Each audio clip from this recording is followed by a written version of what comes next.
Here we go.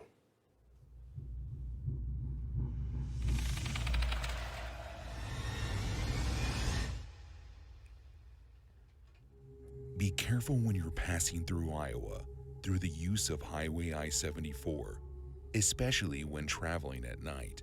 It was only a few years ago that I had been driving along that very road with a friend of mine, and little did I know she was about to fall victim to someone who had been preying on women along that road for years. You see, Andre and I had been driving back from a wedding for one of our friends. We had spent a few days in the town where the ceremony was held, and it was finally time to head home. It was about a 14-hour drive from our apartment, so we left the hotel at 14 around 8 in the hours. morning. But due to traffic and multiple bathroom stops, we were still driving well into the evening. It was around 11 p.m. We were driving along I-74, and at this point, we were only about an hour and a half from our destination. As we were driving along, So close. we noticed a car parked alongside the road, and my first thought was what everyone else's would have been. It's a cop.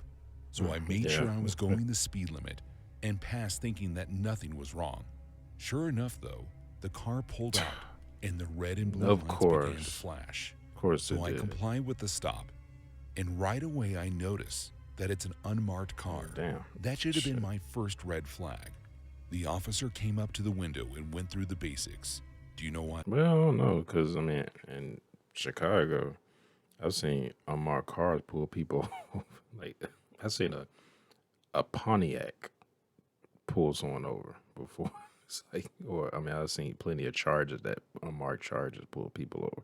Just turn on them. You could tell, though, they undercover cops because of the tires, the license plate, just the way the car looks. Like, that's a cop. And then they turn on those lights. But I mean, here that's not all that I strange. pulled you over and whatnot. But before I could even give the officer my license, he began to open my car door. No, He hell claimed no. to smell marijuana in the car, Okay, they don't do which I that. knew was crazy because it was a rental. This, of course, led him to search us, which I had no problem with. But I noticed that he was being more handsy with Andrea Of course, than it he was had been with fucking me. freak. But I didn't say anything. I figured me and her could talk about it in the car and possibly notify the office. But that was when the situation went from bad to worse. The officer claimed to have found a small bag of what he said was methamphetamines on Andrea. She was immediately in tears, saying that it wasn't hers, but he wouldn't listen to either of us. He put Andrea into handcuffs and told me that I can contact the station about her situation after she was booked. I knew it wasn't hers because Andrea was 100% straight edge person. No drugs or alcohol. She said it made her feel too weird. But what were we supposed to do? It was a cop.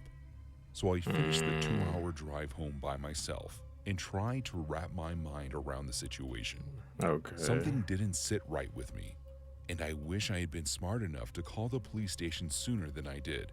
But after someone online told me that undercover officers aren't supposed to act that way, that officer did. Wait, you I posted this decided to call online? the station, and it was And at didn't? that moment that my worst nightmare had been realized. The person who answered my call let me know that Andrea had never been brought in. Oh, And shit. then once he asked around, I had a feeling this was he going this way. discovered His horror that they story. had no undercovers in that area that night.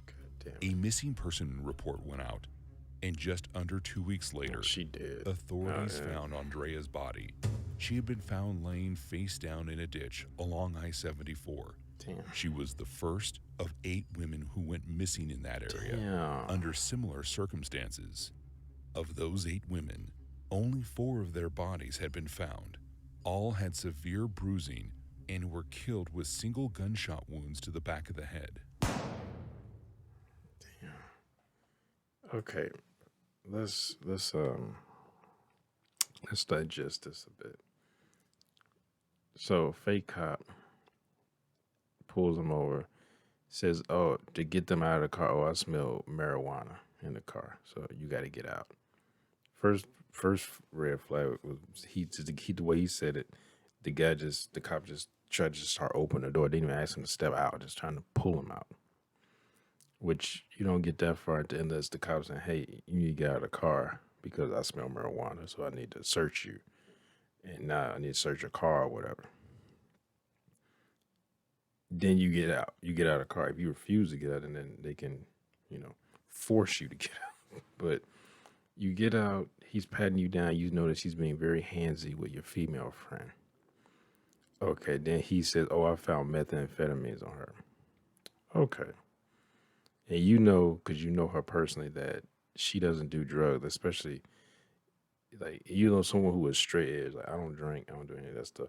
And you find meth on them, like, that's a bit of an escalation. Maybe if they start experimenting with, marijuana or something, but meth. um, then he says, okay, he's like, didn't want to listen to reason. He handcuffs her. Says you can call the station, check on your friend. Okay, that'd have been me, and we drove 14 hours from somewhere. He said 2 hours, hour and a half away from getting back home. I would have either said, now, the situation is that if I wasn't suspicious of this cop, I just been like, the cop's just being kind of weird with being handsy with my friend. I would have told him, well, I'm just gonna follow you to the station, and because I don't want to leave my friend, I'm gonna just follow you there. Okay. Or I would have told my friend, hey, call, either call me or, call someone that we both know, like call their mom, dad, siblings, or call, if you ain't gonna call me, call somebody. That way I can get in touch with them knowing that they got in touch with you, and you at the jail or whatever, and what the situation is. This dude didn't do any of that. He didn't even contact the police until he posted this online, and then someone was like, "That's not how undercover cops act." Like, that was weird. And then he contacted the police station in that area, and they're like, "No, she never was booked, and we didn't have any undercover officers in that area at the time." So, like I said, I couldn't leave like a friend like that. Just hey, you take her and like, oh, you can call the station. I'm like, no, I'm gonna follow you. But like I said, if I was suspecting some red flags, I probably either would have gotten his license plate number or something, or gotten his, I don't know, badge number, name, something or because I was like, maybe I'd have followed him. Like, if I got red flags, like, this is some type of setup. Because if I'd have just given him, like, told him, oh, I'll just follow you back to the station because I want to make sure that my friend is okay. And clearly this dude is up to some bullshit. He could just easily pull out his gun and just shot me in the chest because he know he's not a cop and he can't go to the police station, but I just couldn't, like, just just leave my friend and then post it online and then wait until someone tells me online, like, that shouldn't have happened. That's weird. And then I investigate. But he did say he should have called the station sooner. But damn, that's fucked up. I don't drive much since the accident, but when I do, I make sure not to go anywhere near a 3-lane highway. It was September of 2004, and I had been driving in the middle lane with my family. Very specific. I was driving. My wife was sitting beside me, and our 2 daughters were in their car seats in the back. Montana? They had been having a fun trip by playing a game that they called Caravan, which was basically just them paying attention to traffic and seeing how long we stick near the same cars. The only car that had been with us for more than 5 minutes of the drive was this red van that was behind us. Something I normally wouldn't care to remember, but after what happened, it's something I will never forget. You see, out of nowhere, my entire life changed. Something happened to our car, and it began to make a popping noise for about 2 seconds, and then just stopped running. I have never seen this happen. It was like everything in the car Something like seized this up. happened to me before. We were in the middle of a highway with lanes on both sides of us, literally nowhere to go. Even if we had somewhere, there was no time to react. Remember the red van? I sure do. They mustn't have had time to react because they slammed right into our car, going at least 50 miles an hour. We were all shaken by the impact. Damn, If the that had momentum been the end didn't of the incident, keep you overall going? we would have been fine. However, life doesn't always work like that.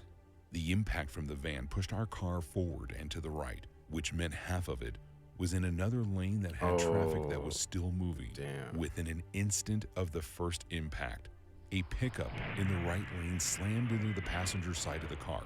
The impact from the truck sent our car into a roll, and my world went into slow motion. I looked back to check on our children, and I noticed that somehow my youngest daughter's seatbelt had come loose. As the car continued to roll, I saw she was forced out the window as she was thrown around the inside of the car. I would have screamed had I been able to, but all the wind had been knocked out of me. We finally stopped rolling, and all movement around us seemed to end. I looked to my wife, who was unconscious, and back to my older daughter, who was in tears. She had cuts all over her face and right arm. First responders showed up and did everything they could for us. Sadly, there was nothing to be done for the most part. My youngest daughter was pronounced dead on the scene after being thrown out of the car. The rest of us made it to the hospital, but I was the only one to make it out. Damn. My oldest daughter fought the best she could, but due to This man internal lost his bleeding, whole she family. passed away in an 2 instant. hours after making Well, it you to didn't the say his hospital. wife died. As for my wife, she was in a coma for just over 2 weeks. However, when she woke up and asked about her children, one of the nurses told her what happened. They said that her body was still too weak to take the shock, and the doctors told me that her heart stopped and she went into cardiac arrest. God. September 2004 was the month that I lost my entire world. Wow. Man, that is some shit that would just destroy a person. He lost his wife and his 2 kids in an instant. Like, I'm surprised because he said his car, he said you heard popping noises and his car just stopped running. I'm surprised, like, because that's happened to me before. Like, my, I think it was called, this is back when I had a Mustang. I hit a bump on the road in front of my apartment complex at the time. And something knocked. I don't know what it was. And my car cut off. And it started vibrating like really hard and it cut off. And then I cut it back on and it vibrated kind of hard for a second and then it stopped. I was like, okay. And then I just drove out. When I got on the highway, I was in a fast lane going, I don't know, like, shit. I don't know, probably like 60 miles an hour, maybe 65. And all of a sudden, it wasn't like a loud knock, but it was like something knocked. And I did hit another bump in the road. And apparently from the mechanic to my harmonic balance or balancer or whatever it's called, which pretty much keeps your engine from vibrating like violently, snapped in half. Because I know when I hit a bump in the road, I guess it had already snapped the first time when I hit the bump outside of my apartment complex, and then I hit a bump on the expressway, well, highway, and that just broke it completely in half. And because my car just started shaking like crazy, and then the sensors in the car to keep from further damage in the car shuts the engine off. So my engine shut off. And then, the momentum was carrying me. So I was able to I used the momentum. Luckily, this was early in the morning. I was on my way to work. And I just used the momentum to I looked over, slowly edged myself over, got off the exit and pulled into a discount tire parking lot. And luckily, no one was in the know. They hadn't even opened yet because this was at 6. Because I had to be at work. What was I think I had to be at work by 7, and this was 6. Had to be going to work. Had to be around 6:30 because I had just left my apartment complex, and the highway was right in front of my apartment complex. So I literally just get on right down the street. But that's what because he said that car smacked in the back of him going 50 miles an hour. I was if his car cut off, you'd think I don't know, unless he was going uphill. But the momentum he would have kept going that speed and then slowly started to slow down. And he said he couldn't get over because he had traffic on both sides. But damn, cause I guess he was in the middle lane. He said he was did he say 3 lane? I guess it's 3 lanes on each side, so that'd be 6 lanes. But I'm guessing, I don't know. But damn, that's crazy. That is horrible. It's horrifying, but that's more just depressing. This man just lost everything, his whole world in an instant. Last summer damn. Was a trip. For the most part, I spent it hanging I don't out think with I my could live friends, after that. enjoying our last summer before all heading off to college. This meant that we were either going to the swimming holes or bonfires and having a blast. It also meant that we were being little punks a lot of the time, especially if you ran into us in the evening. We were always up to something wild and stupid. This one night, after having a small pool party, I was driving back home and I had my buddy Dan in the car. It was around 1 in the morning and the road was covered in fog, so we were driving slowly. We may have been stupid, but we always drive safe. As we made our way down the road, Dan pointed out something weird just off the side of the road. It looked like someone was dragging something into the woods next to the street. Dan convinced me to stop for a second and try to get a better look, so I did. And then Dan cracked his window. Immediately, I asked him not to do it. I could tell something shady was going on. Dan didn't listen though. He loudly yelled, "What are you doing?" But he put on a deep, gravelly voice. Say this happened, you don't mind your own fucking business. That was when the figure in the fog stood up straight and turned toward us. I felt chills roll down my spine as it slowly began to back up more and more away from the side of the road and deeper into the fog until it was out of sight. I turned to Dan to talk about what just happened, and we were both equally confused. Then Dan's eyes grew wide, and without saying anything, I could tell that something was behind me. As I turned around to look out my window, I nearly flew out of my seat.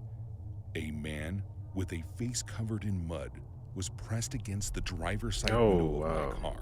I shouted and quickly threw the car and pissed the shit all over yourself. I had never been so freaked out in my life. That was until Dan pointed out that he didn't think it was mud on his face. He thought it was dried blood. We got to my house and sprinted inside, even though there were no way. Maybe that person needed help. Maybe he had a head injury. I wish it had ended there. But 2 days later, Dan and I were watching the news. Authorities found a body in the woods, not far from where we saw that man. It was the body of an elderly woman who had been bludgeoned to death.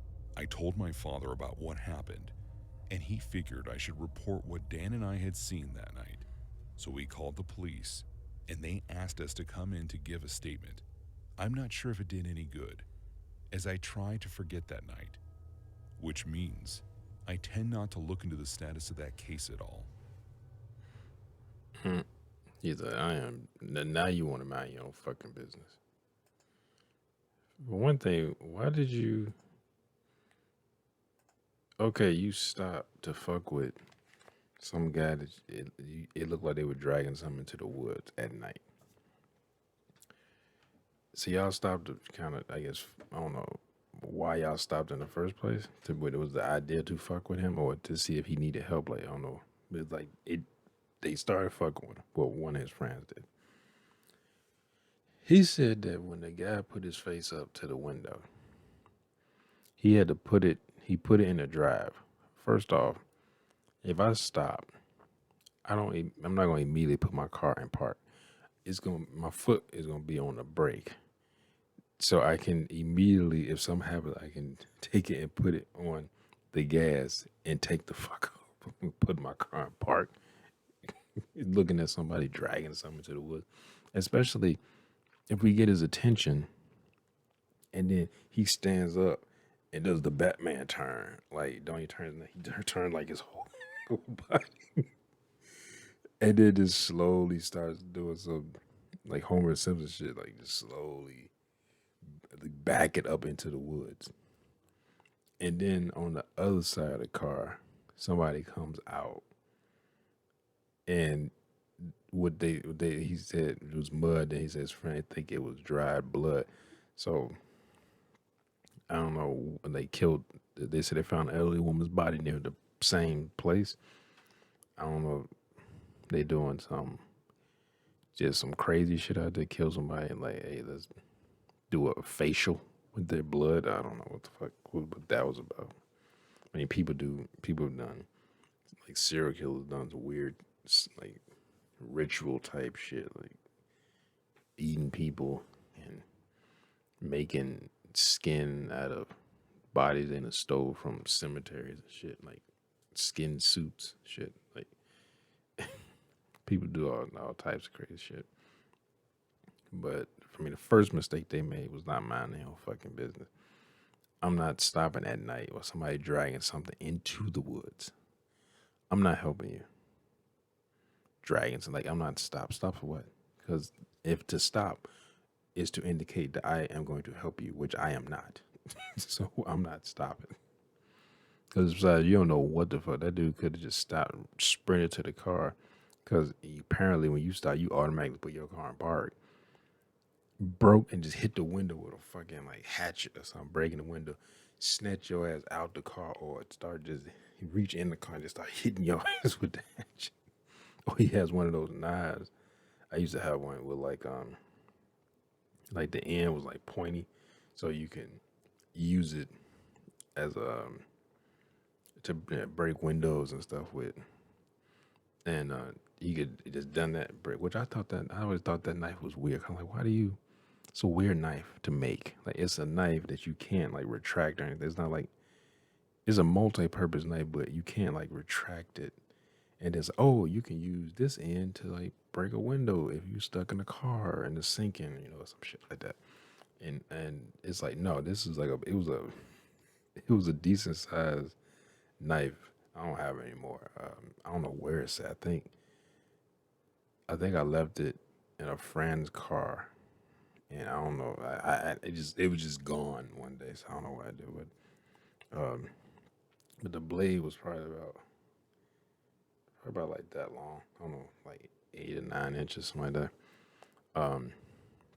And it was like had like brass knuckles, like basically like you put your hand into the thing and then around the handle.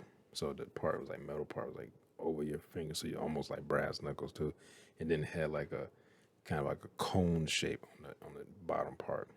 And I remember when I got it, I was like, oh yeah, you can use that to like break windows and stuff if you have. Because he said it was like a hunting type knife because it was serrated on the back part of it as well. And I was just like, man, my sinus is killing me. Um, and I always thought that knife was weird. I said, this is a weird knife, but it's like he had some shit like that and broke the window, and then just reach in and just start like slashing your eyes. That's when I'm like, you gotta be careful because you don't know what he was doing, and he didn't clearly the guy did not want. Because I'm like, if you doing something that late at night in the woods on a dark street or whatever, and you dragging something into the wood, you chose to wait until nighttime to do this because you didn't want to be seen. So wow, like, it's not like you drove past a car and it broke down, and then you see this person walking, or something like that. Like this dude, he didn't say nothing about a car, so this dude is just dragging a body from the road into the woods. I'm like, I don't know how the fuck. It maybe had to be something there. 'Cause I'm like, how the hell the body get there, or how he get there? You carry it out, get tired. So I'm just gonna drag it in the woods and just kill it and just do what I want to do right here. But like, there's no, I wouldn't hell if I see somebody dragging something, even if I can't tell what they dragging, I'm not stopping to say shit to them, to offer them anything, to say anything to them. Not nothing. I might report it or something, maybe. Like as a hey, um, I don't know, call the police or go to the police station, tell them, look at the markers, mile markers, and say, "Hey, I saw somebody dragging something into the woods at mile marker. I don't know, whatever it is." When I keep driving down the road, I'm like, you might want to send somebody out there to check that shit out. But I am not stopping and getting involved. And they be like, "Can you tell me your name, sir? My name?" Click. That's my name. Even though I'm sure they get my call ID. Like name anonymous. But that second story, man, that was fucked. That was just horrible. That is like I've never experienced that type of loss. I mean, I lost friends to either diseases or suicide or accidents like car accidents or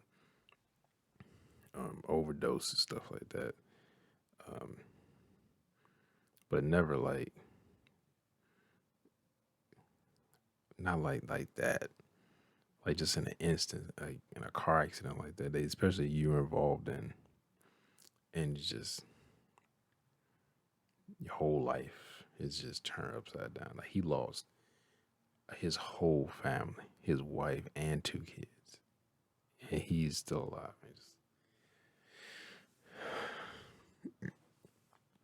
I mean, I'm sure plenty of people have gone either through something similar. Um, but I don't know if I could take that shit, like that type of trauma. Like I hope he got help and talked to somebody, and then try to bottle that shit up inside. 'Cause that's the worst thing that you could possibly do. It should be if something happened like that to somebody, it should be almost mandatory, like court order that you have to go talk to a therapist. Like we'll pay for it. Like you and something like that, like you have to talk to somebody. You experience something like that. Be like military where you've experienced like some traumatic shit. You can go to VA and talk to somebody at no cost. You know, um, I should know because I get like they told me I had like PTSD, and I was talking to somebody, and it's so hard trying to talk to somebody. You just like I remember I just stood there in the hallway and was trying to go down to the damn room just to make an appointment to talk to somebody, and I just like I just kept putting it off, and then I ended up seeing one of the psychologists I talked to, and I just left like. Um, but I have talked to someone like since the pandemic, like over Skype, but when not over a phone call. They wanted to like Zoom and stuff. I was like, I don't want to do that. Can't we just do it over the phone? But this is also therapeutic. I mean, I'm not. I'm talking to this.